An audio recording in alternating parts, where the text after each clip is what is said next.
On ne peut être que saisi d'effroi devant la situation que nous traversons actuellement dans ce monde devenu fou, qui semble ne pas se rendre compte de l'abîme sur lequel il est en train de danser, de se distraire.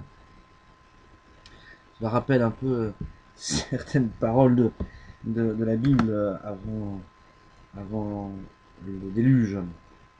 Les gens dansaient, s'amusaient sans souci, et le drame est arrivé. Il ne s'agit pas d'imaginer qu'un châtiment divin surviendrait. Non, je pense que le châtiment, nous l'infligeons euh, à nous-mêmes. Quand les autorités elles-mêmes proclament qu'il faut nous détacher absolument et de tout ce qui est de l'ordre de notre nature, de notre conformité à la nature, car nous ne sommes pas des êtres, nous ne sommes pas des êtres artificiels, nous sommes des êtres naturels, biologiques. Et quand ces mêmes autorités proclament qu'il faut nous détacher de tout ce qui est le fondement de la société, oui, oui, on peut avoir peur pour ce qui va suivre. Les, les, les discours destructeurs des sociétés, les grandes idéologies perverses, comme celle du communisme, comme celle du fascisme, euh, ont séduit les foules.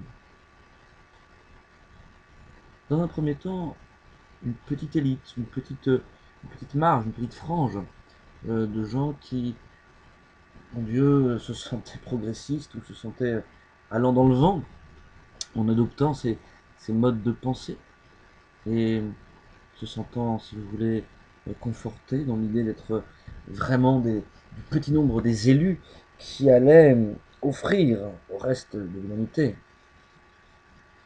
voire un bonheur, et même peut-être contre son gré. C'est bien ce à quoi on accède aujourd'hui. On, Au nom d'une prétendue égalité, on ne considère plus les gens comme étant hommes ou femmes. Cela appartiendrait à leur seul choix, le reste étant purement social.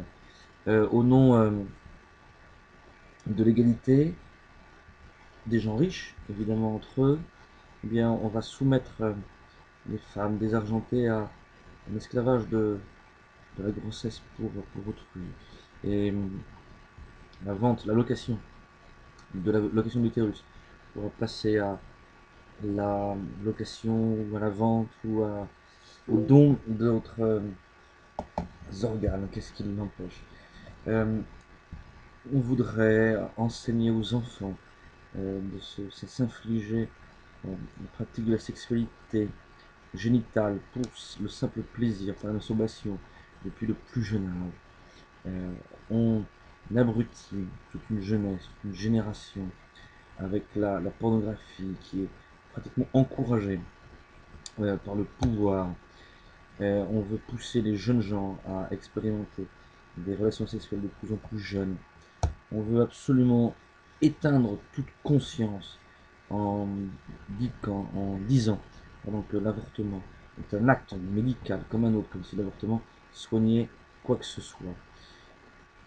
C'est un monde de folie dans lequel on se trouve. Un monde qui va devenir dangereux, puisque déjà dans d'autres pays que la France, on a autorisé l'euthanasie, c'est-à-dire que des médecins, au lieu de soigner, au lieu d'accompagner la mort naturelle, eh bien on la précipite avec des poisons dans tous ces mêmes pays où évidemment on s'offusque qu'il existe dans d'autres pays la peine de mort pour des coupables de crimes de sang très graves.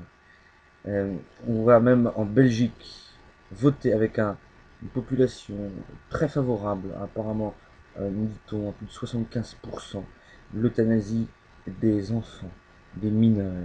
Tout cela parce qu'ils sont malades. On dit que c'est une réussite de 96% des, des trisomiques 21 soient avortés. Parce qu'un trisomique, c'est un poison pour une famille. On nous dit qu'une famille avec un père, une mère, des enfants, c'est un fantasme, que cela n'existe pas. qu'il n'y a pas une famille, mais qu'il y a des familles, que tout se vaut, que tout se vaut. Et on fait la promotion de l'homosexualité en tant que telle, comme si cela pouvait rendre qui que ce soit heureux, comme qui a un peu étudié ces questions de près.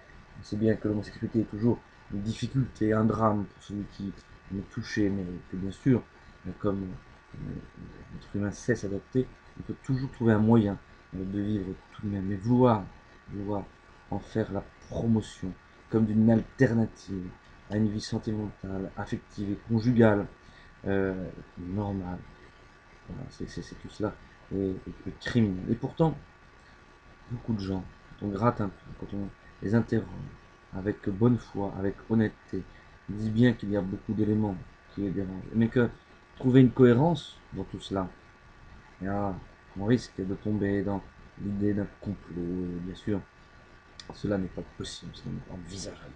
On ne peut pas penser ce genre de situation.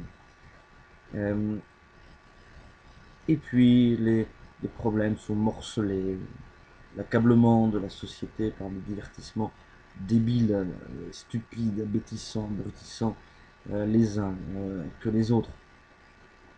Bien avec cela, on empêche, bien sûr, bien souvent, les gens de penser où est la culture, où est la vraie culture, comment se répandent les livres qui permettent aux gens d'envisager le monde, d'envisager le monde, de donner un visage au monde qui nous entoure dans l'espace et dans le temps.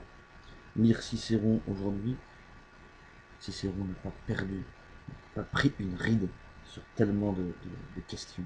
Lire Confucius, non plus, bien évidemment. Alors que tellement de choses qui sont écrites aujourd'hui sont comme tous ces pamphlets que l'on écrivait durant l'occupation, avec ces idées tellement, tellement fétides finalement. C'est inquiétant, mais il faut être plein d'espérance car beaucoup de gens ne sont pas dupes, beaucoup de gens prennent conscience.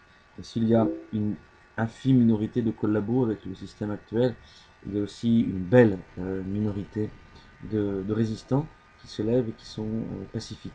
Et puis il y a toujours cette masse dont le cœur penche vers celui qui est le plus fort. Et actuellement le plus fort, c'est le système politique, soi-disant démocratique, qui laisse voter les gens, qui peut-être, si non seulement truc le système électoral, mais peut-être même truc les élections, je ne sais pas. Et évidemment, c'est la transmission de l'information par des médias corrompus, livrés à ce système. Peut-être même parfois sans en avoir conscience. Voilà. C'est tout cela, c'est ce monde, ce bourbier dans lequel nous vivons, avec des gens qui agissent avec plus ou moins de bonne foi. Eh bien, il est temps